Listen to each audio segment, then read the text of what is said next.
बिस्मिल्लाहिर्रहमानिर्रहीम। स्टूडेंट, इससे previous lecture में हमने Gaussian elimination with backward substitution method जो है वो स्टार्ट किया था। तो उसका पहले हम जनरल फॉर्म हमने डिस्कस की कि जनरल फॉर्म उसकी क्या होती है, और उसके बाद फिर हमने उसका मेथड जो है उसको देखा कि उसमें कौन सा मेथड हम अडॉप्ट करते हैं। उसमें ये कि हम इक्वेशन लिखने के बाद उनका एक ऑगमेंटेड मैट्रिक्स बनाते हैं। उस ऑगमेंटेड मैट्रिक्स को हम क्या करते हैं, एक एक्लोन फॉर्म के अंदर कन्वर्ट करते हैं। तो जब हमारे पास एक्लोन फॉर्म आ जाएगी तो वो एक ट्रायंगुलर मैट्रिक्स की फॉर्म में कन्वर्ट हो जाएगा। जब ट्रायंगुलर मैट्रिक्स बन जाता है तो फिर हम उसमें बैकवर्ड सब्स्टिट्यूशन करते थे। ये उसकी हमने जनरल फॉर्म देखी थी कि इस तरह की हमने ये ट्रायंगुलर फॉर्म बनानी होती है कि आपके पास जो भी मैट्रिक्स गिवन होगा उसके आपने ऐसे एक ट्रायंगुलर फॉर्म बना लेनी है। तो ये ट्रायंगुलर फॉर्म बन जाएगी तो इसमें हमारे पास जो लास्ट वाली वैल्यू है वो डायरेक्ट फाइंड हो जाएगी, और इसमें एक्सन हम फाइंड कर लेंगे। इस एक्सन को इससे प्रीवियस इक्वेशन इनपुट करेंगे, उससे एक्सन -1 निकल आएगा। फिर एक्सन और एक्सन -1 उससे प्रीवियस इक्वेशन इनपुट करेंगे, और अनटिल अनलेस आप x1 x2 तक पहुंच जाएं। तो ये हमारे पास Gaussian elimination with backward substitution method था, जिसको हमने लास्ट में डिस्कस किया है। तो अभी हम इसी एग्जांपल भी हमने इससे प्रीवियस में की थी। ये देखें, ये इसका जनरल फार्मूला है, ये उसको सब्स्टिट्यूशन मेथड के थ्रू ये हमने एग्जांपल लास्ट में की थी। तो इसमें एरर भी आया था, और ऑपरेशन के दौरान जो नेगेटिव साइन हमने रिमूव करके देखी थी। तो अब हम एक और सिस्टम लेते हैं जिसमें अब 3 इक्वेशन हमारे पास होंगी, सिस्टम ऑफ लीनियर इक्वेशन 3 आएंगी। तो आज के लेक्चर में हम ये एग्जांपल करेंगे। x1 plus x2 plus x3 is equal to 9, और 3x1 minus x2 plus 5x3 is equal to 5, 7x1 plus x2 minus 2x3 is equal to 18। तो ये हमारे पास एक सिस्टम ऑफ लीनियर इक्वेशन है। तो अब हमने क्या करना है, इसका सॉल्यूशन फाइंड आउट करना है। तो उसके लिए अब देखते हैं कि इसमें हम क्या करेंगे। तो इसका सॉल्यूशन फाइंड करने के लिए हमने पहले इसका ऑगमेंटेड मैट्रिक्स जो है वो लिख लिया। ऑगमेंटेड मैट्रिक्स जैसे हमने इसे प्रीवियस में भी स्टडी किया था कि जितने भी कांस्टेंट आ रहे होते हैं, लाइक यहाँ पर अगर x1 है, इसके साथ 1 आ रहा था तो ये 1 यहाँ प्लेस कर दिया। इसी तरह इसके साथ 1 था वो इधर प्लेस हो गया। इस तरह इसके साथ 1 यहाँ प्लेस हो गया। 9 कांस्टेंट था वो इधर आ गया। तो ये सारे A11 A12 A13 and B1 ये हमारे पास ये सारा पहली रो कंप्लीट होगी। फर्स्ट इक्वेशन और फर्स्ट रो कंप्लीट होगी। Similarly second row second equation के साथ लिंक होगी। तो उसमें हमारे पास पहले पे 3 आ रहा है, उसके बाद फिर -1 5 5। इसी तरह थर्ड रो जो है वो थर्ड इक्वेशन को के साथ लिंक होगी। पहले 7 आ रहा था, 7 लिख देंगे। इसके साथ 1 है तो 1, -2 एंड 18 18। तो इस तरह हमने ये ऑगमेंटेड मैट्रिक्स जो है वो बना लेना है। Very simple.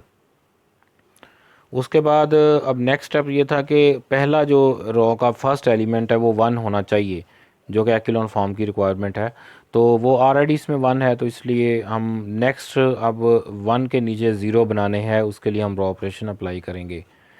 तो उसके लिए हमें आप देखें, आपने बाकी एलिमेंट्स को नहीं देखना, क्योंकि हमें ये 3 और 7 इन दोनों को 0 बनाना है।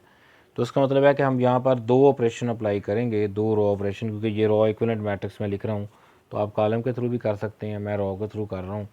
तो रो ऑपरेशन 2 हमने अप्लाई करने हैं। तो पहले हम क्या करेंगे, ये जो 3 फर्स्ट पे आ रहा है सेकंड रो के अंदर, इस 3 को 0 करने के लिए हमने क्या करना है, जो सेकंड रो है उसके अंदर -3r1 कर देना है।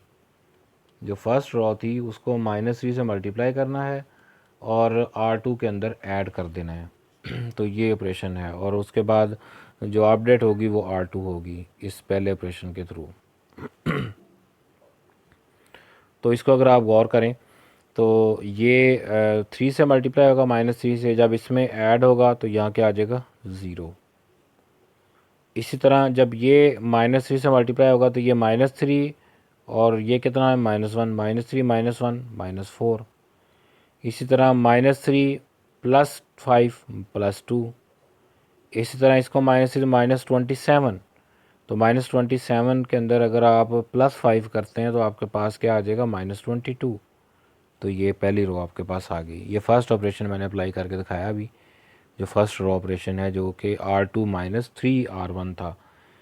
सिमिलरली अब आपने क्या करना है कि यहाँ पर हमारे पास जो वैल्यू आ रही थी जो कि 7 है, इसको ज़ीरो बनाना है। उसके लिए हमने क्या करना है, जो फर्स्ट रो है उसको -7 से मल्टीप्लाई करना है और रो थर्ड के अंदर ऐड कर देना है। और अपडेट किसको करना है, रो थर्ड को। तो अब देखें इसमें फ़र्स्ट को अगर मल्टीप्लाई करते हैं -7 के साथ और इसमें जब ऐड करेंगे तो -7 + 7 = 0, -7 + 6 1 -6, -7 -2 -9, -7 से मल्टीप्लाई करें कितना आ जाएगा 9 7, तो यह आ जाएगा 63, -63 और +18 कितना होगा -45। तो ये हमने सेकंड ऑपरेशन जो है वो अप्लाई कर दिया। तो अब हमारे पास अगर आप इसको नया जो मैट्रिक्स आपके पास जनरेट हुआ है उसको अगर आप देखें तो उसमें फर्स्ट रो जो है हमारे पास उसमें 1 आ गया और फर्स्ट रो के नीचे जो है वो सारे ज़ीरो हो गए। ये देखें ये फर्स्ट 1 आ गया और बाकी सारे ज़ीरो। अब नेक्स्ट टास्क क्या है कि आपके पास यहाँ पर 1 होना चाहिए। तो उसके लिए हम क्या करेंगे, रो 2 पूरी को -1/4 से मल्टीप्लाई कर देंगे। जैसे -1/4 से मल्टीप्लाई करेंगे तो हमारे पास यहाँ पर 1 हो जाएगा। इसको जब -1/4 से मल्टीप्लाई करेंगे तो -1/2 आएगा। इसको जब मल्टीप्लाई करेंगे तो ये 11/2 आ जाएगा पॉजिटिव का। तो ये पहला रो ऑपरेशन आ गया। उसके बाद नेक्स्ट जब ये 1 हो जाएगा तो हमें यहाँ पर अब ज़ीरो बनाना है। ये रो तो पहले स्टेप में तो एज इट इज़ आ रही थी, लेकिन यहाँ ज़ीरो बनाना है। इसको ज़ीरो बनाने के लिए क्या करना होगा, ये -6 है और यहाँ पर 1 है। तो अब आपने क्या करना है, रो 2 को 6 से मल्टीप्लाई करना है और रो 3 में ऐड कर देना है। तो अब देखें रो 2 को जब 6 से मल्टीप्लाई करेंगे तो ये +6 आएगा, इधर -6 है तो यहाँ ज़ीरो आ जाएगा। इसको मैं दोबारा लिखता हूँ। यहाँ पर आपके पास 1 आ चुका है। अब आपने यहाँ ज़ीरो बनाना है नीचे वाली रो में जो कि -6 था। तो इस 1 को मल्टीप्लाई किया 6 के साथ और R3 में ऐड कर दिया और अपडेट कर दिया R3 को। तो इसमें क्या होगा कि जब इसको 6 से मल्टीप्लाई करेंगे और इसमें ऐड करेंगे तो यहाँ ज़ीरो आ जाएगा। और इसी तरह जब हम अगेन ये -1/2 है, इसको मल्टीप्लाई किया 6 के साथ, कितना होगा -1/2 × 6 -3 +9 -9, क्योंकि ये नीचे -9 है ना, तो यहाँ क्या आ जाएगा -12। उसके बाद नेक्स्ट क्या है जी, 11/2 मल्टीप्लाई विथ 6 कितना आ जाएगा 2 3 6 33, और ये प्लस का 33 है और नीचे क्या है -45, 33 -45 कितना होगा -12। ठीक हो गया। अब उसके बाद नेक्स्ट में क्या करना है, ये हमारे पास पहला अपडेट हो गया। उसके बाद नेक्स्ट में क्या करना है कि ये जो -12 और -12 आ रहे हैं, हमने असल में हमारा टास्क है यहाँ 1 बनाना। तो रो थर्ड को -1/2 से मल्टीप्लाई कर दिया और अपडेट कर दिया रो थर्ड को, तो ये दोनों 1 1 आ जाएंगे। तो यहाँ से ये लास्ट वाला ये क्या था, ये x3 था, तो यहाँ से x3 = 1 निकल आया। अब उसके बाद इससे प्रीवियस इक्वेशन बनानी है। प्रीवियस इक्वेशन कौन सी है, यहाँ से बनेगी। ये क्या होगा x2 और ये क्या होगा -x3/2 = 11/2। ये इक्वेशन आ गई इससे प्रीवियस वाली, जो कि ये xn थी, ये xn से आपने निकाला था, इससे प्रीवियस xn -1 है, उससे प्रीवियस xn -2 है। तो ये लास्ट इक्वेशन है थर्ड इसकी, x3 है, तो थर्ड इक्वेशन है तो x3 इसमें वेरिएबल निकला। इससे प्रीवियस वाली में x2 और x3 होंगे। अब x3 की वैल्यू क्या थी 1, जो हमने यहाँ कैलकुलेट की हुई है। अब ये x3 की वैल्यू हम इस इक्वेशन में पुट करेंगे, यहाँ 1 आ जाएगा -1/2। ये देखें ये -1/2 लिखा गया। अब इसको दूसरी तरफ ले जाएं, प्लस हो जाएगा, एलसीएम लें तो ये आंसर 6 आ गया। ये x2 निकल आया। अब x3 भी आ गया, x2 भी आ गया। अब इससे नेक्स्ट में क्या करना है, इससे प्रीवियस वाली इक्वेशन, पहली इक्वेशन ये क्या है, x1 + x2 + x3 = 9। ये लिखी होगी नीचे, ये देखें ये इक्वेशन पहले वाली आ गई। अब इसमें x3 की वैल्यू भी आपको पता है, x2 की भी पता है। x3 और x2 की वैल्यू दोनों पुट कर दी और दूसरे माइनस हो जाएगा, तो यहाँ से x1 की वैल्यू भी आ गई जो कि 2 है। अब हमारे पास ये तीनों वेरिएबल x1 2 आ गया, x2 6 आ गया, x3 1 आ गया। तो अब ये वैल्यू हम पुट करके अगर देखें तो पहली इक्वेशन आपको अगर इसमें गौर करें तो पहली equation x1 plus x2 plus x3 is equal to 9, जो कि यहाँ लिखी हुई है, ये देखें ये वाली इक्वेशन। अब इसमें अगर तीनों वेरिएबल की वैल्यू पुट करें तो आपको ये सेटिस्फाई होती नज़र आ रही है।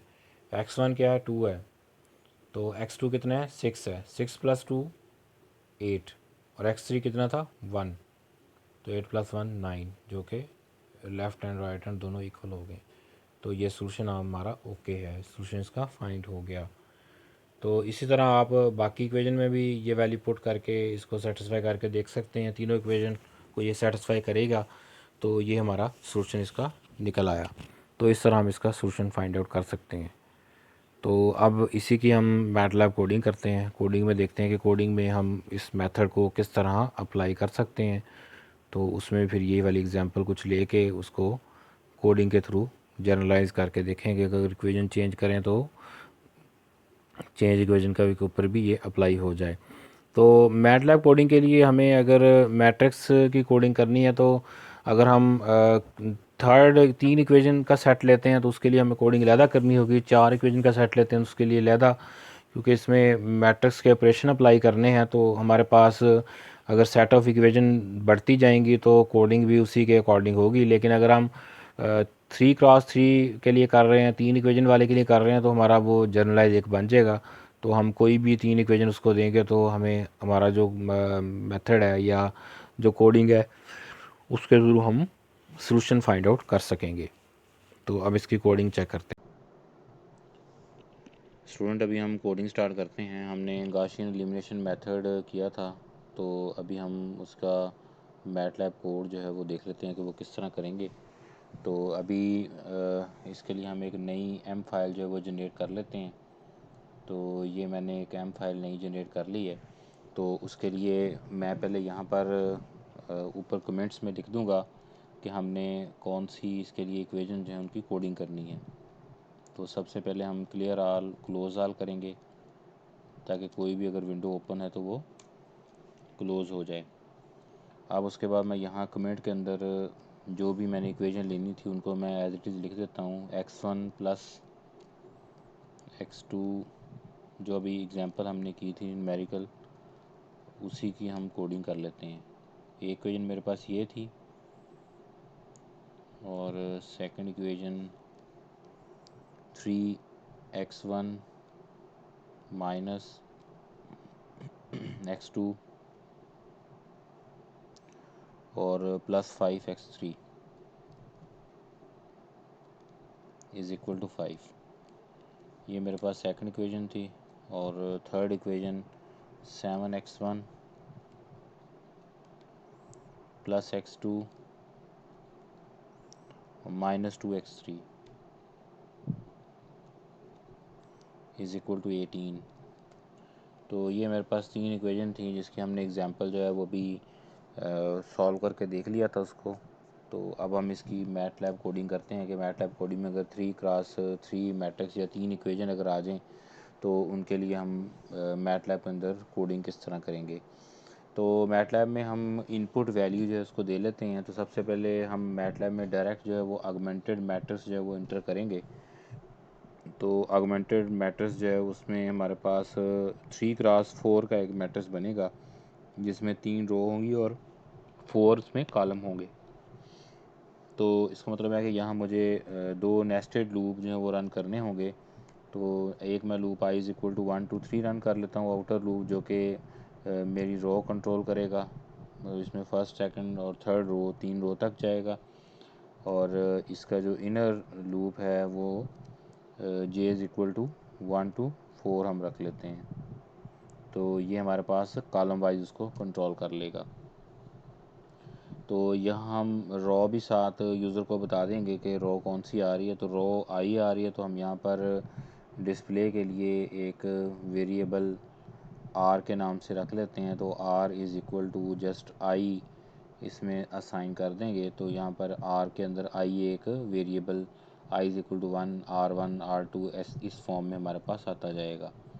और इसी तरह कॉलम के लिए हम कैपिटल सी कर लेते हैं विच इज़ इक्वल टू जे।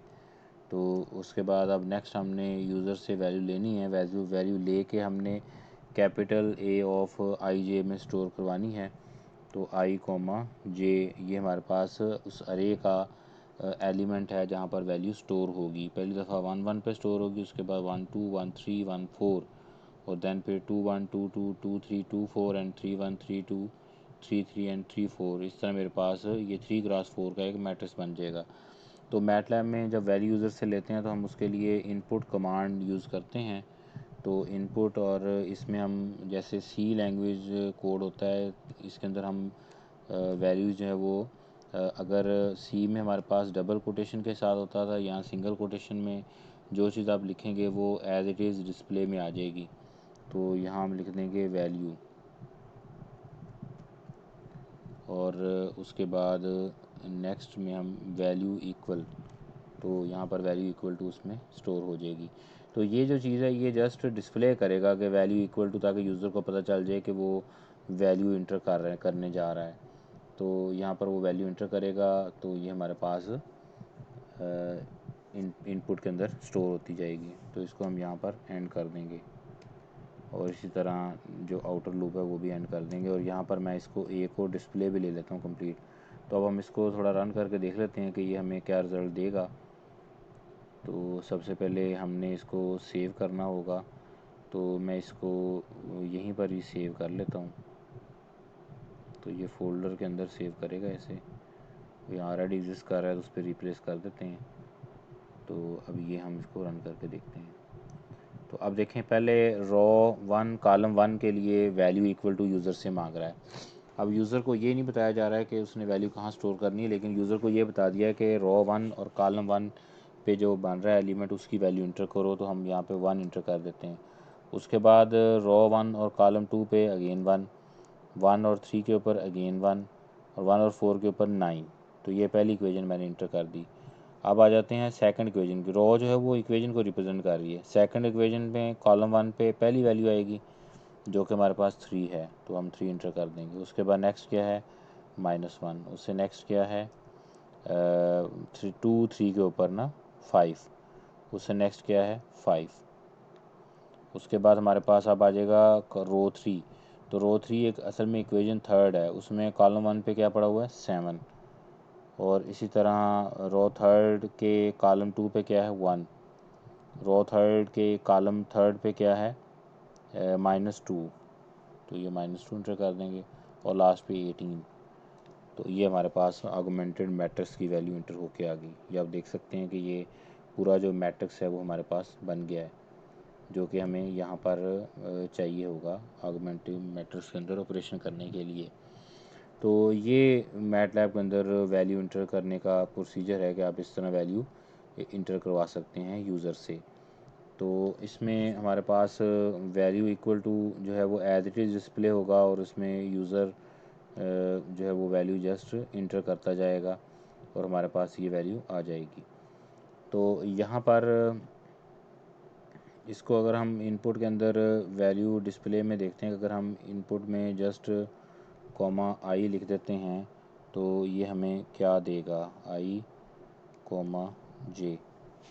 तो अब इसमें थोड़ा सा इसको चेक कर लेते हैं कि ये हमारे में डिस्प्ले में क्या देता है, ताकि हम इसको ये देखें। ये इसने एरर दे दी है। तो अब हम यहाँ पर ये लाइन 11 पे एरर आया है। तो अगर हम इनपुट की हेल्प चेक कर लेते हैं कि इनपुट की हेल्प जो है वो हमें क्या कहती है कि हम इनपुट यूज़र से किस किस तरह ले सकते हैं। तो मैटलैब में सबसे एडवांटेज बड़ा ये है कि हम इसके लिए आपको इंटरनेट की ज़रूरत नहीं है, आप इसकी अपनी जो हेल्प है उसी के अंदर काफ़ी चीज़ें जो हैं वो देख सकते हैं, वही कंप्लीट हेल्प है। तो इसमें ये हमारे पास इस तरह की फॉर्म में वैल्यू हम इसको दे सकते हैं। तो इनपुट प्रॉम्प्ट और एस, अब इसकी एग्ज़ाम्पल हम चेक कर लेते हैं कि हमारे पास एग्ज़ाम्पल में वो क्या कहता है कि किस किस तरह हम वैल्यूज़ हैं वो इनपुट के अंदर प्लेस करवा सकते हैं। प्रॉम्प्ट के अंदर हमने एक सिंटैक्स रखा हुआ था और x, y और इस तरह भी हम वैल्यूज़ को दे सकते हैं। तो इसका कोई और प्रोसीजर भी चेक कर लेते हैं कि कैसे वैल्यू इसमें आ सकती है। प्रॉम्प्ट में पहले वैल्यू ऑलरेडी पड़ी हुई है, तो इसका मतलब है कि हम अगर सिंगल वैल्यू इसमें देना चाहें तो ये भी इसमें एक जी इनपुट भी है हमारे पास, ग्राफिकल इनपुट भी है फ्रॉम माउस और कर्सर। ये माउस और कर्सर से भी आप ले सकते हैं। अगर वो ग्राफ आपके पास गिवन है उस पर पॉइंट आप पिक करेंगे तो ये पिक्सल पिक करने के लिए भी होता है। तो ये ग्राफ अगर प्लॉट है तो उसमें अपने पॉइंट अगर एक्सट्रैक्ट करना है तो उसके लिए भी हम ये वाला यूज़ कर सकते हैं। तो ये पॉइंट आपको सारे कैलकुलेट करके दे देता है। तो ये भी इसमें वैल्यू लेने का एक तरीक़ाकार है। तो इस तरह मैटलैब में हम डिफरेंट तरीके से वैल्यूज हैं वो यूज़र से इंटर करवा सकते हैं। तो यहाँ पर हम वैल्यूज हैं वो यूज़र से इसी फॉर्म के अंदर ले लेंगे। मैं इसके में अगर 1 i, j इससे पहले अगर हम इसको प्लेस करते हैं तो फिर देखते हैं कि ये क्या एरर देता है। तो इसमें हमारे पास इनपुट के अंदर जो वैल्यू आएगी ये जस्ट आपकी डिस्प्ले के लिए वैल्यू यूज़ होती है। तो जो वैल्यू आपने डिस्प्ले में देनी है तो वो वैल्यू डिस्प्ले के अंदर आ जाएगी। तो यहाँ हम ऑगमेंटेड मैट्रिक्स जो है वो ख़ुद से लिख भी सकते हैं। तो अगर हम ये वैल्यू यूज़र से ले लेंगे तो हमारा एक थोड़ा सा जर्नलाइज सा प्रोग्राम बन जाएगा कि यूज़र वैल्यू इंटर करे और हमारे पास वैल्यू जो है वो उसके बाद नेक्स्ट जो भी वैल्यू आपने इंटर करनी होगी वो वैल्यू हमारे पास आती जाएंगी। तो अब यहाँ पर ए मैट्रिक्स जो है वो ऑगमेंटेड मैट्रिक्स यूज़र ने इंटर कर देना है। उसके बाद नेक्स्ट प्रोसीजर क्या है, जैसे हमने इससे पहले पढ़ा था, हमने इसको एक्लॉन फॉर्म बनानी है। तो हमारे पास जो फर्स्ट इंट्री है, जो प्योर पॉइंट है, वो फर्स्ट इंट्री 1 होनी चाहिए। तो अगर तो वो 1 है तो इट्स ओके, अगर वो 1 नहीं है तो हमने उसको 1 बनाना है। तो उसको 1 बनाने के लिए हम क्या करेंगे, पहली जो फर्स्ट इंट्री है मैट्रिक्स की जो कि A11 है, उसको हम एक अपनी तरफ से एक वेरिएबल K1 ले लेते हैं और उस वेरिएबल में हम A ऑफ 1 को मूव करवा देंगे। तो A ऑफ 1 के अंदर जो वैल्यू पड़ी होगी वो K1 के अंदर मूव हो जाएगी। उसके बाद हम यहाँ पर कंडीशन लगाएंगे कि if A of 1 is not equal to 1, तो A ऑफ 1 अगर नॉट इक्वल टू है, नॉट इक्वल के लिए ये साइन यूज़ होता है, tilde sign. Tilde sign keyboard पे देखेंगे तो जो न्यूमेरिक हमारे पास आ रहे होते हैं 1 2 3, उसके साथ 1 से पहले एक बटन होता है, उसको शिफ्ट के साथ प्रेस करेंगे तो ये टिल्डा सिंबल जो है वो आ जाएगी। नॉट इक्वल टू 1, तो अगर ये नॉट इक्वल टू 1 हो तो फिर हमने क्या करना होता है, फिर हमने जो हमारे पास मैट्रिक्स है उसको, उसकी पहली जो फर्स्ट रो है उसको K1 से डिवाइड कर देना है। देखें लाइक अगर पहला एलिमेंट A112 है तो हम क्या करेंगे, इसके ऊपर रॉ ऑपरेशन अप्लाई करेंगे ना। तो ये एक्चुअली रॉ ऑपरेशन अप्लाई होने जा रहा है पहला। तो मैटलैब के अंदर अगर आपने एक पूरी रॉ एक्सेस करनी हो तो उसके लिए अगर आप जस्ट ब्रैकेट में रॉ नंबर लिख दें और कॉमा के बाद यहाँ पर कॉलन लिख दें, तो इसका मतलब ये होता है कि 1 से 1 रोज है वो पूरी अब एक्सेस होगी, पूरी स्वैप होगी विद, आगे इसको फिर ऑपरेशन के साथ स्वैप करवा दें। तो यहाँ हम ब्रैकेट में 1/K1 लिख लेते हैं। ये हमने डायमेंशन का इशू ना हो इसलिए हमने K1 के अंदर A11 मूव कर लिया था ताकि डायमेंशन इशू ना हो, ये कांस्टेंट डील हो जाए। तो यहाँ पर अब डॉट स्टैरिक ऑपरेशन मैटलैब में यूज़ होता है। डॉट स्टैरिक का मतलब ये होता है कि जो ए के अंदर एलिमेंट है उनको 1 बाई 1 1/K1 से मल्टीप्लाई करे और उसको स्वैप करता जाए। तो ये प्रोसेस अब हमारे पास जो फर्स्ट रॉ ऑपरेशन है वो इस तरह फुलफ़िल हो जाएगा। तो ये हमने पहला ऑपरेशन जो है रॉ ऑपरेशन इस पर अप्लाई कर दिया। तो अब इसको हम कर देते हैं एंड। तो ये हमारे पास पहला ऑपरेशन आ गया। उसके बाद अब अगर हमारे पास नेक्स्ट जो हमारे पास वैल्यू आ रही थी, लाइक अगर इसके बाद 1 हमने अगर नहीं होगा तो ये उसको डेफिनेटली 1 कर देगा। तो अब हमारे पास जो फर्स्ट इंट्री है, फर्स्ट नॉन ज़ीरो इंट्री, वो उस कॉलम रॉ के अंदर वो 1 हो जाएगी। अब उसके बाद नेक्स्ट टास्क ये है कि हमने उसके नीचे जो दो एलिमेंट आ रहे हैं, दो रोज़ आ रही हैं, उनके एलिमेंट को ज़ीरो बनाना है। तो उसके लिए हम क्या करेंगे, पहले उन दोनों एलिमेंट को किसी एक वेरिएबल, दो वेरिएबल के अंदर पिक कर लेंगे। तो उसको हम नाम दे देते हैं लाइक K2। तो K2 is equal to A of हमारे पास कौन सा बनता है 2 1 एंड 2 3, तो 2 1। अब इससे क्या होगा कि आपके पास जो 2 1 के ऊपर एलिमेंट पड़ा हुआ है, वैल्यू पड़ी हुई है, वो किसी कांस्टेंट वेरिएबल K2 के अंदर मूव हो जाएगी। इसी तरह ए ऑफ हम कर लेंगे 3 1, तो जो थर्ड रो और फर्स्ट कॉलम के ऊपर वैल्यू पड़ी हुई है वो हमने K3 के अंदर मूव कर लेनी है। तो ये हमने कांस्टेंट वैल्यू जो है वो स्टोर कर ली, कांस्टेंट के अंदर मूव कर ली है। अब हम यहाँ पर दो रो ऑपरेशन अप्लाई करेंगे। अब पहले A2 पे रो ऑपरेशन अप्लाई होगा, तो उसको डेफिनेटली जैसे हम ऊपर लिखा था A2 कॉमा एंड कॉलन, तो ये पूरी रो एक्सेस हो जाएगी इक्वल टू। अब ऑपरेशन होना किस तरह है कि जो A2 रो ही है इसी में से सब्ट्रैक्ट करना है। किस तरह सब्ट्रैक्ट करना है, ए ऑफ 2 कॉमा कॉलन, तो ये रो हमारे पास आ गया, इसमें से सब्ट्रैक्ट करना है। सब्ट्रैक्ट कैसे करना है, जो K2 आपने लिखा था उसको मल्टीप्लाई करना है रो 1 के साथ। डायमेंशन डेफिनेटली इनकी सेम ही है, तो यहाँ पर हम एक ब्रैकेट यूज़ कर लेते हैं और इस ब्रैकेट में हम पहले K2 लिखेंगे। K2 में वैल्यू ऑलरेडी हमने पिक की हुई है, तो इसको हम फिर अगेन डॉट स्टैरिक मल्टीप्लाई करेंगे with A of 1 comma colon, और ये हमारा फर्स्ट रो ऑपरेशन परफॉर्म हो गया। इसी तरह अब सेकंड रो ऑपरेशन परफॉर्म करना है, तो मैं इसको कॉपी कर लेता हूँ, क्योंकि यही वाली वैल्यू मैंने जस्ट इसमें रो चेंज कर देनी है और वेरिएबल चेंज कर देना है। तो इसको मैं पेस्ट कर देता हूँ, कॉपी, और control C and control V से आप ये काम कर सकते हैं। अब नेक्स्ट ऑपरेशन हमने 3 रो पे लगाना है, तो यहाँ पर रो 3 रिप्लेस हो जाएगी, और रो 3 के लिए हमने वेरिएबल K3 रखा हुआ था, डेफिनेटली K3 आ जाएगा, और इसको भी 1 से मल्टीप्लाई करके उसमें सब्ट्रैक्ट करना है। तो ये हमारा जो रो ऑपरेशन थे अप्लाई हो गए। अब इससे नेक्स्ट टास्क क्या है कि आपके पास जो A22 है वो अगर हमारे पास 1 नहीं है, तो उसके लिए पहले हम जो K4 एक वेरिएबल ले लेते हैं, like K4 is equal to A of 2 2। पहले 1 1 पे मूव किया था, अब हम 2 2 पे जो वैल्यू पड़ी है उसको एक वेरिएबल के अंदर स्टोर करवा लेंगे। उसके बाद अगेन हम यहाँ पर कंडीशन लगाएंगे, यही वाली कंडीशन यहाँ पर यूज़ होगी।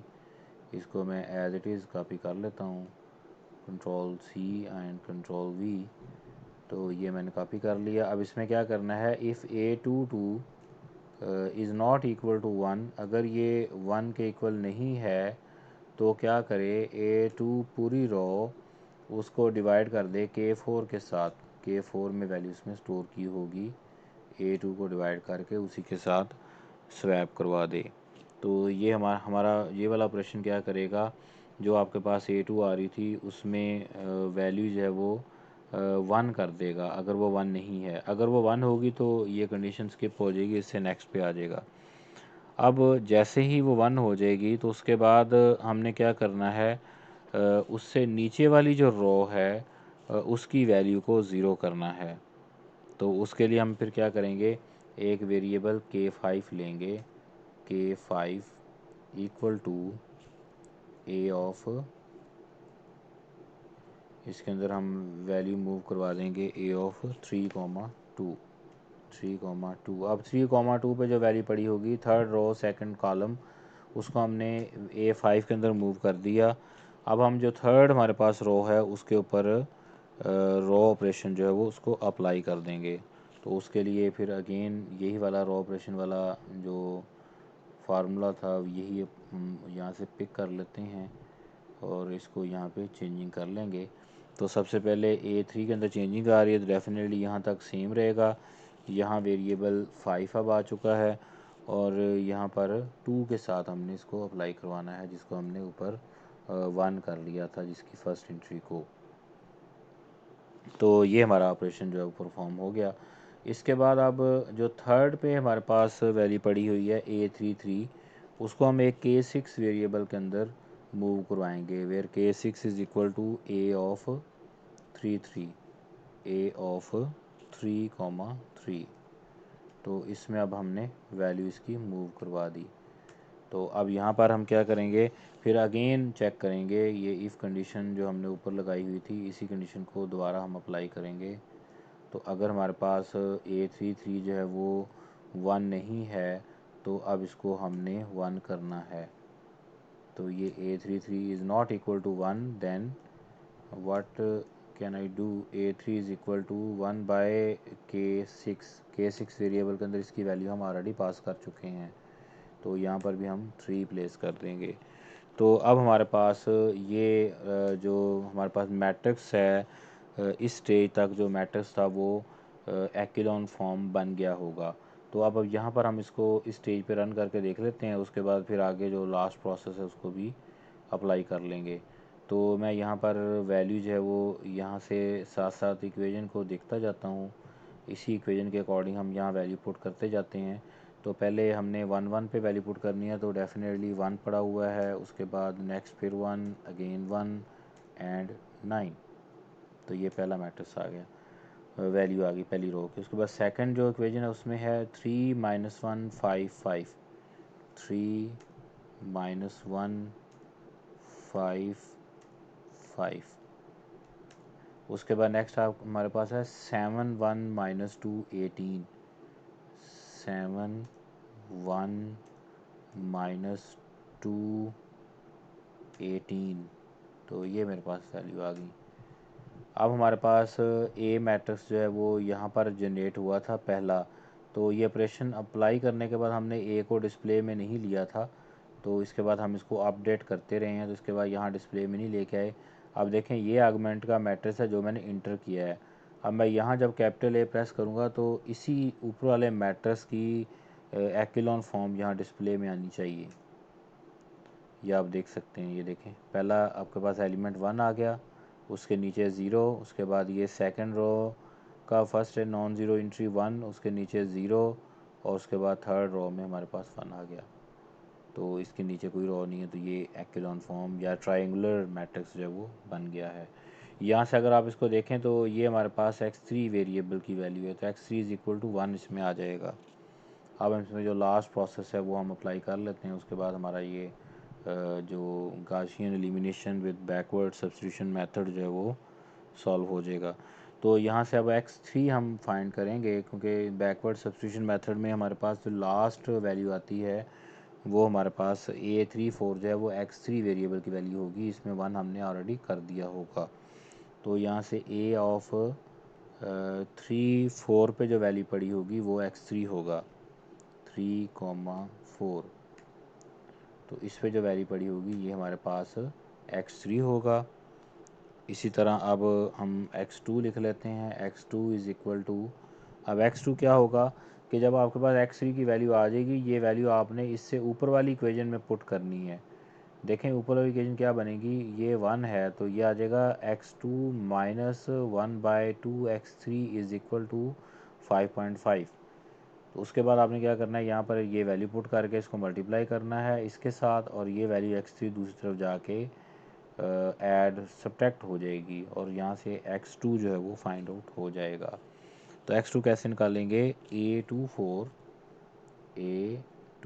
के अंदर जो वैल्यू पड़ी होगी सेकंड रो फोर्थ कॉलम, इसमें जो वैल्यू पड़ी है उसमें से हमने माइनस करना है, क्योंकि ये लास्ट में वैल्यू ना इक्वल टू के बाद वाली है। x3 जो ऊपर वैल्यू अभी कैलकुलेट की थी, multiply with A of 2 3, A of 2, 3। तो यहाँ से हमारे पास जो x2 है वो कैलकुलेट होके आ जाएगा। अब हमने x2 और x3 दोनों कैलकुलेट कर ले हैं, अब जो फर्स्ट इक्वेशन है उसमें सॉल्व करना है। तो x1 इज़ इक्वल टू, जो कि कांस्टेंट के इक्वल था उसमें सब्ट्रैक्ट होगा, तो कांस्टेंट हमारे पास क्या था, A of first row and fourth column 1, 4, इसमें से हमने सब्ट्रैक्ट करना है। सब्ट्रैक्ट दो वैल्यूज़ में होगी, x3 और x2 वाली भी होगी। x3 वाली मल्टीप्लाई होगी 1 3 के साथ, x2 वाली 1 2 के साथ। तो यहाँ हम लिखेंगे x3 multiply with A of 1 3, A of 1 3, first row, third column, minus again x2 steric A of 1 2, first row, second column. तो ये अब हमारे पास तीनों वैल्यू आ गई। मैं इसको ओपन छोड़ देता हूँ ताकि ये डिस्प्ले में वैल्यू हमें दे दे। तो ये अब हमारा प्रॉब्लम जो था वो सॉल्व हो चुका है। यहाँ पर x1 x2 और sorry x3 x2 and x1 की वैल्यू जो है वो जनरेट होके आ जाएंगी इस इक्वेशन के लिए। अब इसको हम रन करते हैं और फिर वैल्यू अगेन इंटर करते हैं। तो हमने ये एग्जांपल सॉल्व भी की हुई थी। तो उसमें पहले हमारे पास यहाँ 1 आएगा फर्स्ट में, सेकंड भी 1 होगा, थर्ड भी 1 होगा और फोर्थ पे 9 आ जाएगा। इसके बाद अब सेकंड रो में 3 -1 5 5 5 5। उसके बाद जो लास्ट रो है उसमें 7 पहले नंबर पे आएगा 7। उसके बाद फिर 1, फिर -2 और फिर 18। तो अब इसका जो आंसर हमने निकाला था वो x3 की वैल्यू 1 आई थी, x2 की 6 आएगी और x1 की 2 आएगी। ये देख लें आप, x3 की वैल्यू 1 आ गई, x2 की 6 आ गई और x1 की 2 आ गई। अब हमारे पास ये जनरलाइज बन गया है। अब आप यहाँ पर ये जो मैट्रिक्स है ये चेंज करते जाएं और आपको ये आपका जो प्रॉब्लम है, मतलब आपका जो कोड है इसका सलूशन देता जाएगा। मैं अब यहाँ पर अगर वैल्यू चेंज करता हूँ तो मुझे इसका सलूशन मिल जाएगा। आप इसको डायरेक्ट मैट्रिक्स जो है वो भी इंटर कर सकते हैं मैटलैब में। तो डायरेक्ट मैट्रिक्स कैसे इंटर करेंगे, मैं जैसे अगर ये वाला जो कोड है इसको मैं कमेंट में कर देता हूँ यहाँ पर। तो ये मैंने कमेंट में कर दिया इसको। तो अब यहाँ पर मैं ए की वैल्यू जो है वो इंटर करता हूँ खुद से ए, और यहाँ पर अब मैं वैल्यू दे देता हूँ 1 1 1 9 और यहाँ पर कॉलन आ जाएगा।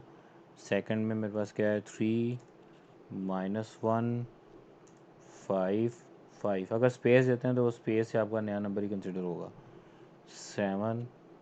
और उसके बाद 1 -2 18। तो ये मैंने मैट्रिक्स जो है वो इंटर कर दिया है। तो अब इसको भी हम रन करके देख लेते हैं। तो ये आप देख सकते हैं कि ये देखें ये ऑगमेंटेड मैट्रिक्स आ गया और ये हमारे पास 1 6 और 2 उसका सलूशन निकल आया।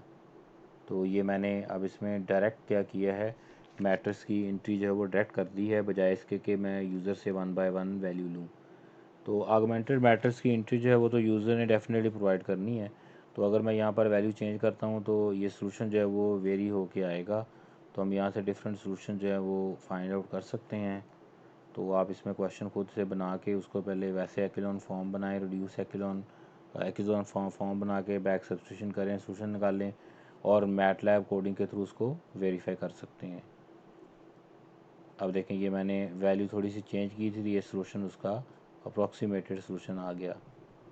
तो ये इस तरह आप वैल्यू चेंज करके इसी मेथड के थ्रू डिफरेंट क्वेश्चन जो हैं वो बना सकते हैं खुद से और उनकी वैल्यू को फिर वेरीफाई भी है, क्योंकि ये जनरलाइज कोड है तो डेफिनेटली इसने जो भी मैट्रिक्स बनाया है उसको। अब देखें यहाँ पर ये हमारे पास ऑगमेंटेड मैट्रिक्स था तो इसका अगर हम ए लिखते हैं तो ए हमारे पास इसका वो बन जाएगा एक्लोन फॉर्म। ये देखें ये एक्लोन फॉर्म भी आ गया। इसको मैं अगर थोड़ा सा एक ही व्यू के अंदर ले आऊँ, ये देखें इसको अगर हम अगेन रन करें तो ए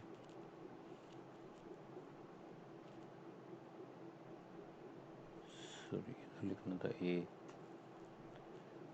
इज़ इक्वल टू, ये देखें अब ये हमारे पास मैट्रिक्स जो है वो फर्स्ट में ये 1 ऑलरेडी था तो यहाँ पर ये 0 आ गया। अब मैं यहाँ पर थोड़ा चेंज करता हूँ कि मैं जो पहला नॉन ज़ीरो एंट्री थी अब मैं ये नॉन ज़ीरो नहीं रहने देता, लाइक मैं इसको 11 कर देता हूँ। अब मैं देखता हूँ कि ये क्या रिज़ल्ट देगा। देखें अब ये वैल्यू थोड़ी चेंज होके आ गई है। अब मैं इसका देखता हूँ कि ए मेरे पास क्या आता है, वो फर्स्ट 1 होना चाहिए। ये देखें आपको 1 नज़र आ रहा है, ये पहले 1 उसने बनाया, आपके कोड ने उसको पहली वैल्यू को 1 कर दिया है, उसके बाद फिर उसके नीचे वाली सारी ज़ीरो, फिर इसको 1 किया, उसके नीचे ज़ीरो, फिर इसको 1 कर दिया एट द एंड। तो ये हमारे पास एक्लोन फॉर्म बन गई। उसके बाद फिर बैक सब्स्टिट्यूशन। अब देखें ये वाली वैल्यू जो है ये x3 की वैल्यू है 0.9655, ये 0.9655 ये लिखी हुई वैल्यू आप नज़र आ रही होगी आपको। ये भी x3 की वैल्यू है। ये x3 की वैल्यू पुट करते हैं ऊपर, फिर x2 आ जाएगा, x2 x3 पुट करेंगे तो ये x1 आ जाएगा। इसी को हम बैक सब्स्टिट्यूशन मेथड कहते हैं। तो इसकी आप मज़ीद प्रैक्टिस करें। That's all.